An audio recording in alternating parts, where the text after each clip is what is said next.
അല്ല, പലഹാരപ്പണി തീർന്നില്ല ഇതുവരെ. മിനിസ്റ്റർക്ക് പോകാൻ തിരക്കുള്ളതാണ് കേട്ടോ. നിങ്ങൾക്ക് എന്താ അടുക്കളയിൽ കാര്യം? പുറത്തേക്ക് ചെല്ലുന്നാരെ ഓടുന്നു. കൊതി ഉണ്ടായിട്ടല്ല ത്രേസ്യാമ്മ ചേർത്തെ. മിനിസ്റ്റർ തിന്നതിന് മുമ്പ് ഒരാൾ ചെക്ക് ചെയ്യണം. ഇനി ഓക്കെ. അതെ, ഞാനും ഗോപാലകൃഷ്ണൻ ഒരേ കോളേജിൽ ഒന്നിച്ചാ പഠിച്ചിരുന്നത്. ഏത് കോളേജിലാ പഠിച്ചിരുന്നത്? ഏത് കോളേജിൽ കോളേജോട്ട് സ്കൂളിന്റെ വരാന്തോലും നിങ്ങൾ സംസാരിക്കുന്ന ഇടപെടൽ ഞാൻ പല പ്രാവശ്യം പറഞ്ഞു. ഒരുമാതിരി ചേരിക്കാത്ത സ്വഭാവം കാണിക്കാൻ മുണ്ടാക്കരുത്. അതെ, ഗോപാലകൃഷ്ണനെ കുറിച്ച് എന്തെങ്കിലും അറിയണമെങ്കിൽ എന്നോട് ചോദിച്ചാൽ മതി. കുഞ്ഞുനാളിലെ ഗോപാലകൃഷ്ണന്റെ ആഗ്രഹമായിരുന്നു പ്രധാനമന്ത്രി ആവാന്നുള്ളത്. ഇതൊരു തുടക്കം മാത്രം. കുണ്ട് കല്ലുവെച്ചുകൊണ്ട് ഗോപാലകൃഷ്ണൻ ഒരു കൗൺസിലർ ആണെന്ന് പോലും ആഗ്രഹിച്ചിട്ടേ ഇല്ല. എന്താ ചോദ്യങ്ങൾ നിർത്തിയോ? വേണ്ട, ഞാൻ നേരിട്ട് ചോദിച്ചോളാം. എങ്ങനെ ചോദിക്കും? ഇതല്ലേ മറുപടി. വല്ല ആവശ്യമുണ്ട്? ഇവർക്ക് ചോദ്യങ്ങളൊന്നും ചോദിക്കാറുണ്ട്. കപ്പയും മീനുമാണോ മിനിസ്റ്ററുടെ ഇഷ്ടവിഭവങ്ങൾ? അത് കുട്ടിക്കാലം മുതൽക്ക് എന്നും കിട്ടിയിട്ടുള്ള ഇതാ. അതുകൊണ്ടായിരിക്കാം ഇതാണ് എന്റെ ഇഷ്ടവിഭവങ്ങൾ. അല്ല ഉമ്മ, അതായാലും നടത്തുന്നുള്ളൂ. മിനിസ്റ്റർ കപ്പ കഴിക്കുന്ന ഒരു പടം എടുത്തോട്ടെ. അയ്യോ, അത് വേണ്ട. അല്ല സാർ, നാളെ ഫ്രണ്ട് പേജിൽ ഒരു എക്സ്ക്ലൂസീവ് ബോക്സ് ഐറ്റം ആയിട്ട് കൊടുക്കാം. നല്ല വാർത്തയായിരിക്കും. പ്ലീസ്, പാടില്ല. സ്വന്തം അമ്മയും പെങ്ങന്മാരെയും പോലെ തന്നെയാണ് എനിക്ക് ഇവരൊക്കെ. ഈ വീട് സ്വന്തം വീട് പോലെയും.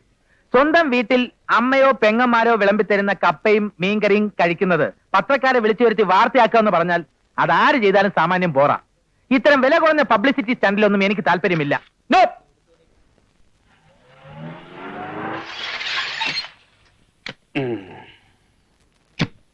മുമ്പോട്ട് കയറ്റി നിർത്തണോ? ആഭ്യന്തരമന്ത്രിയുടെ വണ്ടിയുടെ ഒപ്പത്തിൽ കിടക്കണം അവന്റെ അമ്മാവന്റെ വണ്ടി. അതെ, വണ്ടി മാറ്റിയിടണം. ഗോപാലകൃഷ്ണന്റെ അകത്ത് ഹോം മിനിസ്റ്റർ ഗോപാലകൃഷ്ണൻ. ഓ സാർ, ചെന്നാട്ടെ. എന്റെ പേര് പൂമുഖത്ത് ഉറപ്പ്, ആഭ്യന്തരമന്ത്രിയുടെ അങ്കിളാ.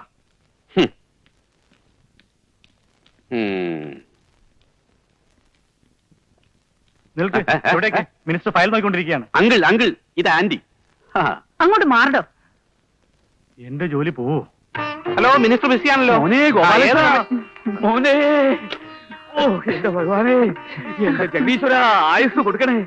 നീ മന്ത്രിയാകുന്ന മുഹൂർത്തം കണ്ട് കണ്ണ് നിറയാൻ കഴിഞ്ഞില്ല. അങ്ങ് മൈസൂരിലെ കൂപ്പിലായി പോയി ഇവന് ഞാനും. ഓ,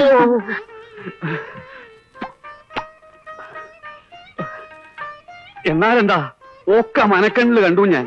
കുഞ്ഞുനാളില് ഇവന്റെ തലക്കുറ എഴുതിയ ജ്യോത്സ്യൻ രാശി വെച്ച് പറഞ്ഞതാ രാജയോഗം കാണുന്നുണ്ടെന്ന്. ഓർമ്മയുണ്ടോ നിനക്ക്? അന്ന് ഞാനത് വിളിച്ചു പറഞ്ഞു നടന്നപ്പോ ആരാത് കാര്യാക്കാൻ. ഓ, അമ്മാവന്റെ ഒരു ആഗ്രഹം അത് ഗുരുവായൂരപ്പൻ സാധിച്ചു തന്നു. അത്ര തന്നെ. നമ്പ്യാരോട് വേണ്ട വിധത്തിൽ പറഞ്ഞിരുന്നു ഞാൻ. MLA ആയ സ്ഥിതിക്ക് ഇനി മന്ത്രി ആക്കിയിട്ടേ പിടി അയക്കാവുന്നു. എന്നാലേ ഇലക്ഷൻ അങ്കടക്കിയത് തിരിച്ചു പിടിക്കാൻ പറ്റൂ.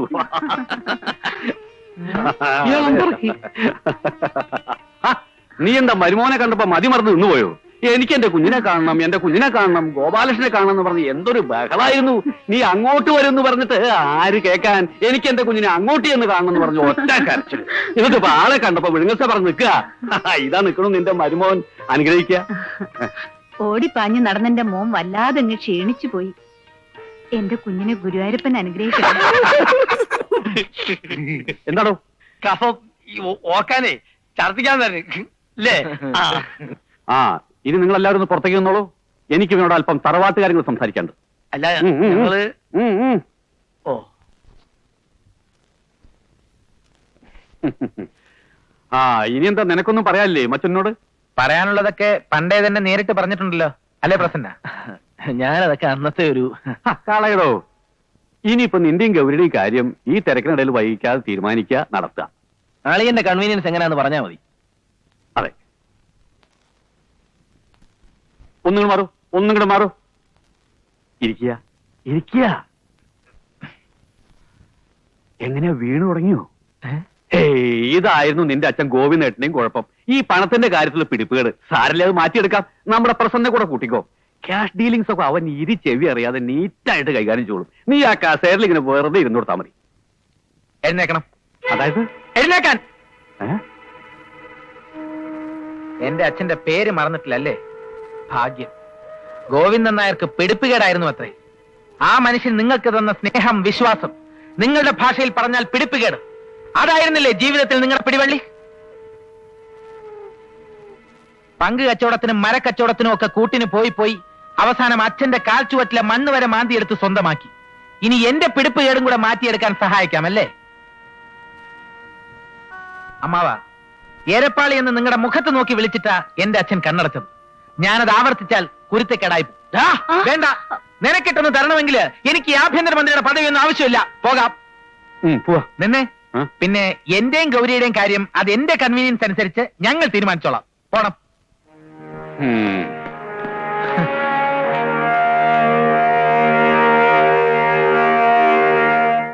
വരുന്നുണ്ട് അമ്മാവൻ വരുന്നുണ്ട്. പിന്നെ ഈ കൂപ്പിന്ന് ഉരുളൻ തടികൾ ലേലത്തിൽ പിടിക്കും പോലെ അനന്തരനെ ചുളുവിൽ ഒതുക്കാന്ന് വിചാരിച്ചല്ലേ? മൂപ്പർക്ക് വിവരമില്ലാത്തോണ്ടല്ലേ, ഒന്ന് ക്ഷമിച്ചാളാ. മിനിസ്റ്റർ അങ്കിളല്ലേ? അടുത്ത ഇലക്ഷന് ഈ വാശിക്ക് അമ്മാവ അനന്തരവനെതിരെ നിൽക്കണം. കെട്ടിവെച്ച കാശ് പോയി കിട്ടും. അല്ല അങ്കിൾ ഇനി എന്ന് വരും? നിന്റെ ഒക്കെ 16 അടി എന്തെത്തുന്നു. എസ്കോത്താണോ? കുടുംബത്തോടെ ചമ്മി പോണത് കണ്ട.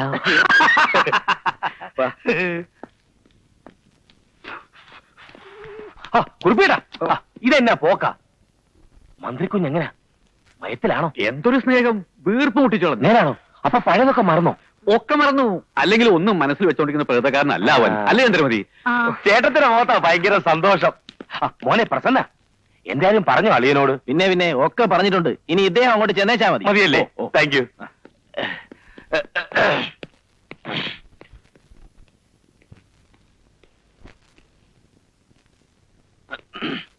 സദാനന്ദനാണേ, ഒന്ന് കാണണമായിരുന്നു. വരണം.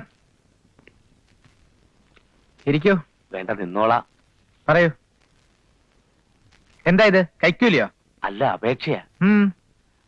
സസ്പെൻഷനിലാണ്. എന്താ കേസ്? ഐ ജി നേരിട്ട് പിടിച്ച കേസാ, കറപ്ഷൻ. ഇയാളുടെ പേര് വേറെയും ചാർജുകളുണ്ടല്ലോ. അതെ, ഏതോ വേലിത്തർക്കം തീർക്കാമെന്ന ഒരു പെണ്ണിനോട് ഇൻഡീസെന്റ് ആയി പെരുമാറിയെന്ന് വേറൊരു കംപ്ലൈന്റ് ഉണ്ടല്ലോ. ഉവ്വ്, ഒക്കെ വൈരാഗ്യത്തിന്റെ പേരിൽ ഓരോ അമ്മമാർ ഒപ്പിക്കുന്ന എന്റെ പൊന്നുകുമാരൻ സാറേ.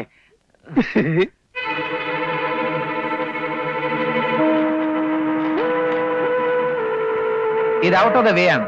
എൻക്വയറി ഓഫീസർ ആരാണെന്ന് വെച്ചാൽ അവരോട് ബോധിപ്പിക്കാനുള്ള കാര്യങ്ങളാ ഇതൊക്കെ. ഐ ജി തീരുമാനമെടുത്ത ഒരു കേസിൽ ഇങ്ങനെ ഒരു അപേക്ഷ ഞാൻ കൈപ്പറ്റുന്നത് ശരിയല്ല. സോറി. ഐ ജിക്ക് എന്നോട് വിരോധമാ സാറേ. ഞാനും അമ്മയുടെ കാലും ഒന്നും ഞാൻ തിരുമാൻ പോത്തില്ല. ഓഹോ, എനിക്ക് രാഷ്ട്രീയക്കാരുമായിട്ടാ സാറേ ബന്ധം. ഇതൊക്കെ മോളിരിക്കുന്ന കഴിവ് ഏമാർക്കൊന്നും പിടിക്കത്തില്ല. കണ്ണുകടിയാ സാറേ. സർവീസിൽ കയറിട്ടത് 12ാമത്തെ സസ്പെൻഷനാ. ഇങ്ങനെ പോയാൽ അവന്മാർ എന്നെ കൊണ്ട് പെൻഷൻ മേടിപ്പിക്കത്തില്ല. എന്റെ ദൈവമേ, ആരാകുന്നോ എന്താവുമെന്ന് അറിയാതെ ഇദ്ദേഹത്തിനോട് ഒരുപാട് പോക്കൃത്തരം ഞാൻ കാണിച്ചിട്ടുണ്ട്. ഓർക്കണം. ദേ, സാർ എന്നെ ഒന്ന് സഹായിക്കണം. സഹായിക്കുന്നവർക്ക് വേണ്ടി സദാനന്ദൻ എന്തും ചെയ്യും. ദേ, ഇപ്പൊ തന്നെ ഇദ്ദേഹം എന്നെ വിളിച്ചു, എടാ സദാനന്ദ പോയി കൊന്നേച്ചു വാടാ എന്ന് പറഞ്ഞാൽ ഞാൻ ചെയ്യും. അതാ സദാനന്ദന്റെ കൂറ്. എനിക്ക് വേണ്ടി എന്തും ചെയ്യാൻ തയ്യാറാണെന്ന്. തീർച്ചയായും. ആ, ഇവിടെ എവിടെയാ നല്ല ഫ്രഷ് ആയിട്ട് മീൻ കിട്ടുക? കായൽ മീനോ കടൽ മീനോ? രണ്ടും. ഞാൻ വാങ്ങിച്ച് വെട്ടിക്കഴുകി നല്ല കുടമ്പുളി ഇട്ട് കറി വെച്ച് വീട്ടിൽ നിന്ന് കൊണ്ടുവരട്ടോ? അതെ, കറി പോട്ടെ, പിന്നെ കുറച്ച് നന്നായിട്ട് തേങ്ങ അരച്ച് പീല പറ്റിക്കാം അല്ലേ? തങ്കത്തി സാറിനുള്ളത് വറുത്താ മതി. മീന്റെ നടുക ഇങ്ങനെ വരഞ്ഞ് പെപ്പറൊക്കെ ഇങ്ങനെ വെതറി നല്ല കര നിങ്ങളെ സൗകര്യം പോലെ ചെയ്താൽ മതി. ജീപ്പുണ്ട് സാർ, ഇപ്പൊ കൊണ്ടുവരാം. മിസ്റ്റർ സദാനന്ദൻ, എന്താ സാർ? സർക്കാർ ജീപ്പ് ദുരുപയോഗപ്പെടുത്തുന്നത് ശരിയല്ലല്ലോ. നടന്നു പോയാലും മീൻ കിട്ടും, ഇല്ലേ സദാനന്ദ? പിന്നെ കിട്ടും സാർ. എടോ, 12 കൊല്ലം കുഴലിലിട്ടാലും നിവരാത്ത പട്ടിയുടെ വാലില്ലേ, അതുപോലെയാ തന്റെ മനസ്സ്, അതുപോലെയാ തന്റെ നട്ടല്. മീൻ വാങ്ങിക്കൊണ്ടിരാത്ത എടോ, സർക്കാരിന് തനിക്ക് ഈ തൊപ്പിയും കുപ്പായും ഒക്കെ തന്നിരിക്കുന്നത് മത്തി വാങ്ങിക്കാനും നേതാക്കന്മാർക്കൊക്കെ മറ്റേ പണി ചെയ്തു കൊടുക്കാനൊന്നല്ല. ഇറങ്ങി പോണോ?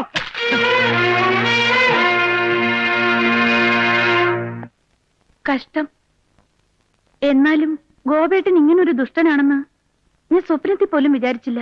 ആ, ഇത്രയും കാലം അവന്റെ പുറകെ നടന്നിട്ടും മനസ്സിലാക്കിയില്ല എന്ന് തെളിച്ചങ്ങ് സമ്മതിക്കടി അല്പൻ. ആകെയുള്ള ഒരേ ഒരു അമ്മാവന്റെ മുഖത്ത് നോക്കി എന്തൊക്കെയാ അവൻ പറഞ്ഞത്. കഷ്ടം. നന്നായിപ്പോയി. എന്താടി പറഞ്ഞത്? നന്നായിപ്പോയിന്ന് പുറപ്പെടാൻ ഭാവിച്ചപ്പോഴേ ഞാൻ പറഞ്ഞല്ലോ, 3 കൂടെ കെട്ടിയെടുത്തോണ്ട് അങ്ങോട്ട് ചെല്ലണ്ടാന്ന്. ചിലക്കാടി, നിന്റെ ഭാവിയെ ഓർത്തിട്ടാ നാണം കെട്ടിട്ടാലും അവനെ ഒന്ന് ചെന്ന് കണ്ടേക്കാമെന്ന് വിചാരിച്ചത്. ഓ പിന്നെ, അതിന് ഞാൻ ഇന്നലെ അങ്ങോട്ട് ജനിച്ചതല്ലേ ഉള്ളൂ. ഏട്ടൻ എന്റെ ഭാവിയെ കുറിച്ച് പെട്ടെന്ന് ഇങ്ങനെ ഒരു വിചാരം വരാൻ ഒന്നുമല്ല. ഗോപേട്ടൻ മന്ത്രിയായി കഴിഞ്ഞപ്പോ നിങ്ങൾക്കൊക്കെ എടുത്ത് തോളത്ത് വെക്കണം, എന്നിട്ട് വലിപ്പം പറഞ്ഞ് നടക്കണം, അത്ര തന്നെ. അളിയനും അമ്മാവനും ഒരുങ്ങിച്ചമഞ്ഞൊരു അമ്മായി. അയ്യടാ, അവിടെ ഒരു കൊമ്പത്തെ മന്ത്രി ചേറ്റ അടിച്ചവന്റെ ചെവിക്കല്ല് പൊട്ടിക്കണം. അതാ വേണ്ടിയിരുന്നത്. ആ എങ്കി പിന്നെ സുഖായി. 3 ആൾക്കും കോട്ടക്കിലോ കോയമ്പത്തൂരോ പോയി ഒരു പിഴിച്ചിലും കൂടെ നടത്തേണ്ടി വന്നേനെ. പോലീസുകാർ ചവിട്ടി തിരുമ്മിട്ട്. ഇപ്പം മാനവല്ലേ പോയുള്ളൂ. ഇനി നീയും കൂടെ പറഞ്ഞ് അച്ഛനെ വിഷമിപ്പിക്കും. അച്ഛന്റെ ഹാർട്ട് വേദനിക്കട്ടെ. അതിന് അച്ഛന് ഹാർട്ട് ഉണ്ടായിട്ട് വേണ്ടേ? അങ്ങനെയൊന്നും ഉണ്ടായിരുന്നെങ്കില് എന്റെ അച്ഛൻ സ്വന്തം പെങ്ങളെയും കുട്ടികളെയും തെരുവിലേക്ക് പറഞ്ഞയക്കുമായിരുന്നോ? പാവം ഗോവേട്ടൻ എത്ര കരഞ്ഞു വന്ന. എടി മതി നിർത്ത്. അവിടെ ഒരു കോവേട്ടൻ തെണ്ടി. ഇനി മേലാൽ അവന്റെ പേര് ഇവിടെ മിണ്ടി പോരുത്. തെണ്ടി ആയാലും നിങ്ങളെ പോലൊന്നും അല്ല, നട്ടലുണ്ട്, ആണാ. അല്ലെങ്കിൽ നിങ്ങളെ ഒന്ന് വിളിച്ചപ്പോ ചൂല് പോലെ കൂടെ പോന്നേനെ. അങ്ങനെ വരാത്തോണ്ടാ എനിക്ക് ആ മനുഷ്യന് കൂടുതൽ ഇഷ്ടം, ഒരുപാട് ഇഷ്ടം. മന്ത്രി അല്ലാതായാലും വന്ന് വിളിച്ചാൽ ഞാൻ ഇറങ്ങിപ്പോ അയാളുടെ കൂടെ. ആരെതിർത്താലും ശരി. അഹങ്കാരി. അഹങ്കാരിയോ? അഹങ്കാരിയൊന്നുമല്ല, തന്തയ്ക്ക് പുറക്കാത്ത ചെറ്റ റാസ്കൽ. അയ്യേ, തീട്ടൻ ചവിട്ടി പോലത്തെ അനുഭവമായി പോയി. ഞങ്ങളെ ആരെയെങ്കിലും കൊണ്ട് വിളിച്ചു ഉറപ്പിച്ചിട്ട് പോരായിരുന്ന സാധനം താൻ അവനെ ചെന്ന് കാണാൻ. അയ്യടാ, എന്നാ ഇതിനേക്കാൾ വലിയ അടി കിട്ടിയേനെ. എന്റെ കാര്യം പോട്ടെ, ഞാനൊരു കൂറ പോലീസുകാരൻ. ഇതൊക്കെ കണ്ടും കേട്ടും എനിക്ക് തൊലിക്ക് നല്ല കട്ടിയ. പക്ഷെ നിങ്ങളുണ്ടല്ലോ, നിങ്ങള് അവന് പുച്ഛവ. ശരിയാ, ഇപ്പൊ ഇരിക്കുന്നവനെ മാറ്റി പുതിയൊരു SP വെക്കണമെന്ന് 100 പ്രാവശ്യം ഞാൻ അവനോട് പറഞ്ഞതാ. എന്നിട്ട് സദാനന്ദ, അവന്റെ ചരടുകളൊക്കെ ഇപ്പോഴും എന്റെ കയ്യിൽ തന്നെ. ഞാനതൊന്ന് വലിച്ചു മുറുക്കിയാൽ അവന് ശ്വാസം മുട്ടും, അവന്റെ കണ്ണ് തുറിക്കും. അതവൻ അറിയാം. നമ്പ്യാരുടെ തലയ്ക്ക് മീതെ ചുവട് വെക്കാൻ അവന് തന്റെ ഇടം ഉണ്ടാവില്ല. താൻ നോക്കിക്കോ.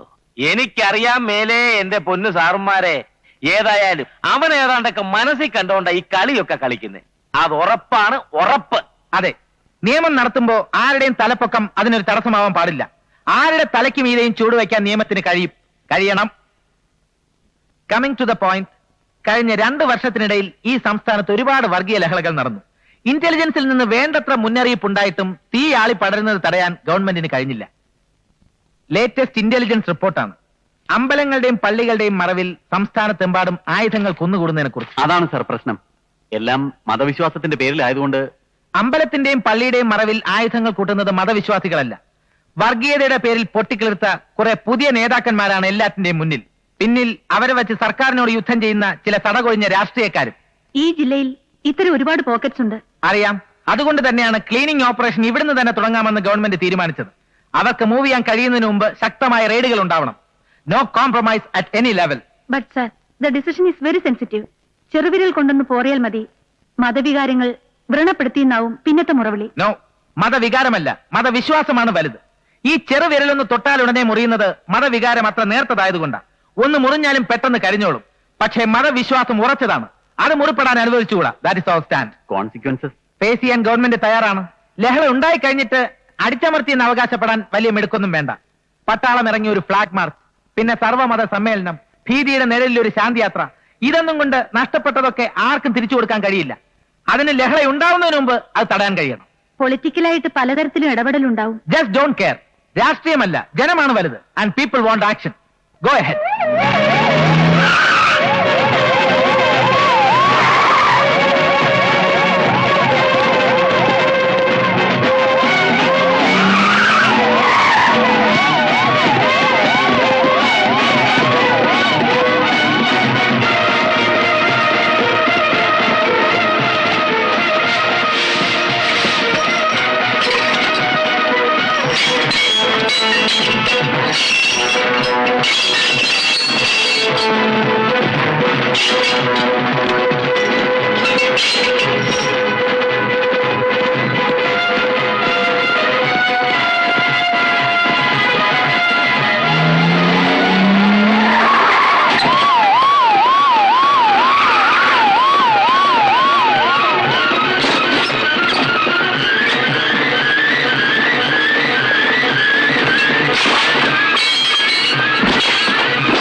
നിങ്ങൾ 2 കൂട്ടരെയും ഒരുമിച്ചിങ്ങനെ ഒരു മേശയ്ക്ക് ചുറ്റും കൊണ്ടുവരാൻ കഴിഞ്ഞത് തന്നെ കാര്യങ്ങൾ നേരെയാവുന്നതിന്റെ ഒരു തുടക്കമാണ് എന്ന് കരുതിക്കോട്ടെ.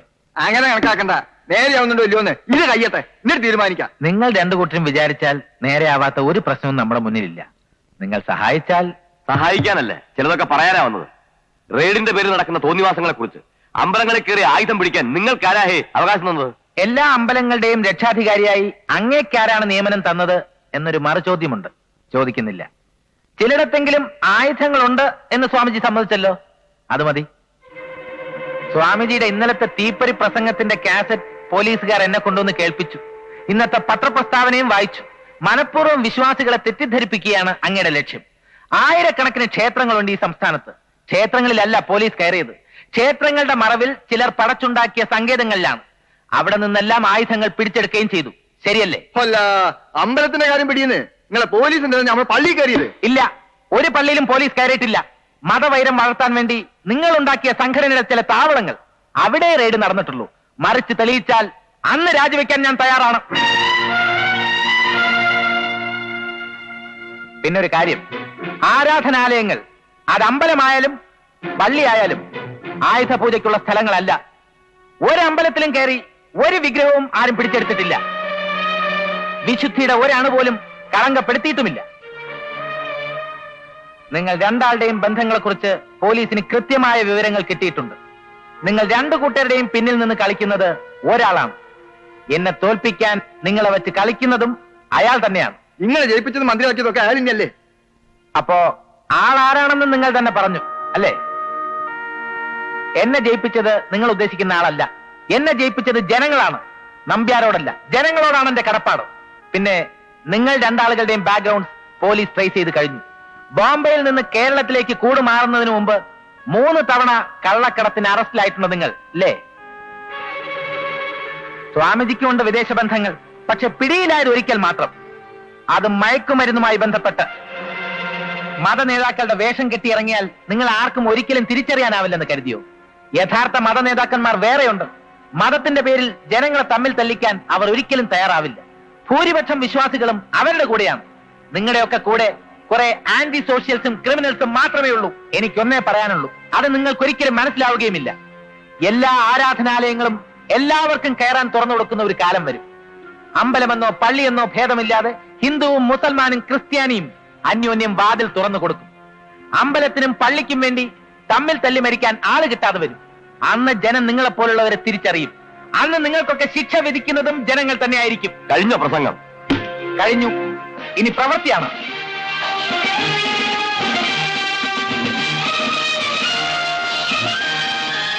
മതി. അപ്പോ അവന് ഹാലിളകി തുടങ്ങിയല്ലേ? ഇനി എളുപ്പമാ.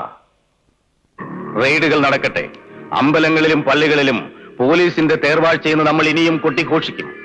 ജനത്തിന് ഭ്രാന്ത് പിടിക്കും. അല്ലെങ്കിൽ നമ്മൾ ഭ്രാന്ത് പിടിപ്പിക്കും.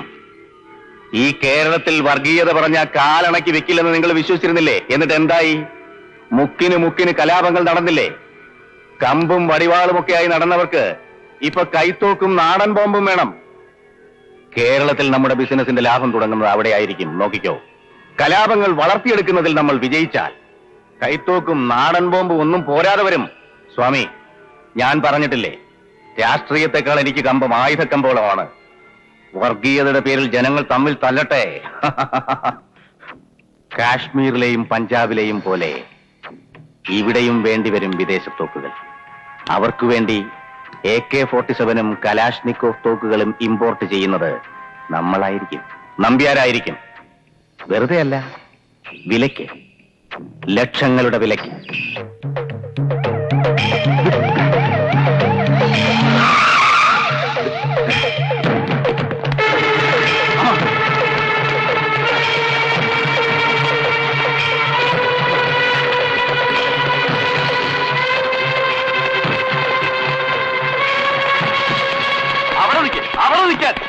എന്താണ്ടാ ഇത്? അനക്കൊക്കെ കയറി കളിക്കാനുള്ള സ്ഥലം ഇത്. മാറി നിൽക്കണം. ഒരുത്തനും ഒരു ചോറകത്തേക്ക് വെക്കാൻ പാടില്ല. ഈ സ്ഥലം എന്താണെന്ന് അറിയില്ല. എനക്കൊന്നും അറിയാം, നന്നായിട്ട് അറിയാം. 5 നേരം നിസ്കരിക്കുന്നതിന്റെ തഴമ്പ് ദാ എന്റെ നെറ്റിയിലുണ്ട്. അക്രമികളെ ഒളിപ്പിക്കാൻ ഈ വാതിൽ തുറന്നു കൊടുക്കണമെന്ന് ഏത് ഹദീസിലാണ് പറഞ്ഞിരിക്കുന്നത്? പറയണം. അന്യമതസ്ഥരെല്ലാം കൊന്നൊടുക്കണമെന്ന് പറയുന്നുണ്ടോ ഖുർആനില്? ഞമ്മക്കൊന്നും അറിയില്ലപ്പാ. ഇപ്പൊ കാര്യങ്ങളൊക്കെ ഓനെ പോലുള്ള ഒരു പറയുന്ന ചേലിക്ക ഭയം കൊടുത്തില്ലെങ്കിൽ ഓര് ഞമ്മടെ തലയെടുക്കും.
ഒരു പാവം പോലീസ് കോൺസ്റ്റബിളിന്റെ ജീവിതം വെട്ടിമുറിച്ചിട്ട അവൻ ഓടി രക്ഷപ്പെട്ടിരിക്കുന്നത്.